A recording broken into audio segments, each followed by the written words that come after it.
ಕುಮಾರಸ್ವಾಮಿ ಅವರು ಮಂಡ್ಯ ವಿಚಾರದಲ್ಲಿ ರಾಜಕೀಯ ಬೆಳೆ ಬೇಯಿಸ್ಕೊ ಛತ್ರಬುದ್ಧಿ ನನಗಿಲ್ಲ ಅಂತ ಕುಮಾರಸ್ವಾಮಿ ಹೇಳಿದ್ದಾರೆ. ಇನ್ಯಾರಿಗಿದೆಯಂತೆ? ಅವ್ರ ಅಣ್ಣಂಗಿದೆಯಂತ? ಅವ್ರಿಗಿಲ್ಲ ಅಂದ್ರೆ ಅವ್ರ ಅಣ್ಣಂಗಿದೆಯಂತ? ಗವರ್ನರ್ ಹತ್ರ ಹೋಗಿ ಲೆಟ್ರ್ ಕೊಟ್ಟವ್ರು ನೋಡಿದ್ರೇನ? ಗವರ್ನರ್ಗೆ ಲೆಟ್ರ್ ಕೊಟ್ಟವ್ರು ನೋಡಿದ್ರಾ? ನಿಮ್ಗೆ ಬಂದಿದ್ಯಾ ಅಂತೆ? ಕಳ್ಸಪ್ಪ. ಗವರ್ನರ್ ಒಂದು ನಿಮಿಷ ಕೇಳಿದ್ರು. ಒಂದು ನಿಮಿಷ ಲೆಟ್ರ್ ನೋಡಿದ್ರಲ್ವಾ? ರವಿ ನೋಡಿಲ್ಲ ಅಂದ. ಒಂದು ನಿಮಿಷ. ಕುಮಾರಸ್ವಾಮಿನೂ ಬೇರೆ ಯಾವುದು ದೇವೇಗೌಡರ ಮಗ. ರೇವಣ್ಣ ಯಾರು? ದೇವೇಗೌಡರ ಮಗ. ಈ ಜಿಲ್ಲೆನಲ್ಲಿ 8 ಜನ ಗೆಲ್ಲಿಸಿದಾಗ ಮುಖ್ಯಮಂತ್ರಿ ಆದರು ಯಾರು? ಕುಮಾರಸ್ವಾಮಿ. ಇವತ್ತು ಕೇಂದ್ರದ ಮಂತ್ರಿ ಆಗಿರೋರು ಯಾರು? ಈ ಜಿಲ್ಲೆ ಜನರ ಆಶೀರ್ವಾದದಿಂದ ಕುಮಾರಸ್ವಾಮಿಯವರು. ಇವತ್ತು ಅವ್ರ ಅಣ್ಣನಿಗೆ ಅವ್ರು ಹೇಳ್ಬೇಕಾ, ನಾನು ಹೇಳ್ಬೇಕಾ?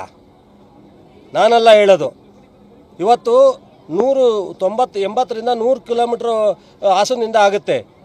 ಬೆಂಗಳೂರು 180 ಕಿಲೋಮೀಟ್ರ್ ಆಗುತ್ತೆ. ಬೆಂಗಳೂರಿಗೆ ಹೋಗ್ಬೇಕು ನಾವು. ಮಂಡ್ಯ ಬೇಡ ಅಂದ್ರೆ ಏನು ಅರ್ಥ? ಮೈಸೂರನ್ನು ಕೇಳ್ಬೋದಾಯ್ತಲ್ಲ. ನಮ್ಮ ಮೈಸೂರು ಕೊಡಿ, ಮಂಡ್ಯಕ್ಕೆ ಯಾಕೆ ತೊಗೊಂಡೋಗ್ತೀರಾ ವಿಶ್ವವಿದ್ಯಾಲಯ ಅಂತ? ಮೈಸೂರು ಡಿವಿಷನ್ ಹೆಡ್ ಕ್ವಾರ್ಟ್ರು, ಒಂದು ದಿವಸ ರಾಜಧಾನಿ ಆಗಿದ್ದಂಥ ಊರು. ಅಂಥ ಊರಿನಲ್ಲಿ ಸಿದ್ದರಾಮಯ್ಯನವರಾಗಲಿ, ಮಾದೇವಪ್ಪ ಆಗಲಿ, ವೆಂಕಟೇಶಣ್ಣಲ್ಲಿ, ಅಲ್ಲಿ ಶಾಸಕರಲ್ಲಿ ಮಂಡ್ಯ ರೈತರು, ಮಂಡ್ಯ ನಾವೆಲ್ಲರೂ ಒಂದೇ ಕ್ಲೈಮೆಟಿಕ್ ಝೋನು. ನಮ್ಮ ಮಂಡ್ಯದಲ್ಲಿ ರಿಸರ್ಚ್ ಸ್ಟೇಷನ್ ಇದೆ. ಆಗಲಿ ಅನ್ನೋನಾಗ ಇವರು ಅಣ್ಣ ಬೇಡ, ತಮ್ಮ ಸ್ವಾಗತ. ಇದು ಇಬ್ಬಂದಿ ನೀತಿ ಅಂತಾರೆ. ರೀ, ಕುಮಾರಸ್ವಾಮಿ ಹತ್ರ ನಾನು ಕಲಿಬೇಕಾದಿಲ್ಲ, ಗೊತ್ತಾಯ್ತಾ? ರೇವಣ್ಣ ಹತ್ರ ನಾನು ಕಲಿಬೇಕಾದಿಲ್ಲ. ನನ್ನ ಇತಿಹಾಸ ಪಾಪ ಭಾಳ ಜನಕ್ಕೆ ಗೊತ್ತಿಲ್ಲದೆ ಇದ್ದವ್ರಿಗೆ ತಿರುಗಿಸಿ ಪರೀಕ್ಷೆ ಹೇಳಿ ಬರ್ತಾರೆ. ನನಗೆ ಗೊತ್ತಿದೆ ರಾಜಕಾರಣ ನಾನು ಹೆಂಗೆ ಮಾಡ್ಕೊಂಬಂದೆ ಅಂತ. 94ರಿಂದ ರಾಜಕಾರಣ ಮುಖ್ಯ ಅಲ್ಲ, ನನ್ನ ಜಿಲ್ಲೆ ಮುಖ್ಯ. ನನಗಿದು ಒಂದೇ ಜಿಲ್ಲೆ.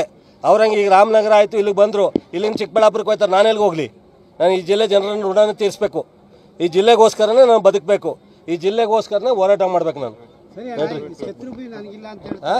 ಅದು ಅವ್ರನ್ನೇ ಕೇಳಿ. ಅವ್ರ ಅಣ್ಣಂಗೆ ಈಗ ಲೆಟ್ರ್ ಕೊಟ್ಟಿರೋರು, ವಿಧಾನಸಭೆಯಲ್ಲಿ ಚರ್ಚೆ ಮಾಡಿದವರು, 69 ಅಡಿನಲ್ಲಿ ಚರ್ಚೆ ಕೇಳಿದವರು ರೇವಣ್ಣವರು.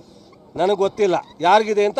ಅವ್ರನ್ನೇ ಕೇಳಿ. ನೆಕ್ಸ್ಟ್ ಬರ್ತಾರಲ್ಲ, ಬಂದಾಗ ಕೇಳಿ. ನಮಗೆ ಗೊತ್ತಿಲ್ಲ, ನಾವ್ಯಾಕೆ ಕೇಳಲಿ?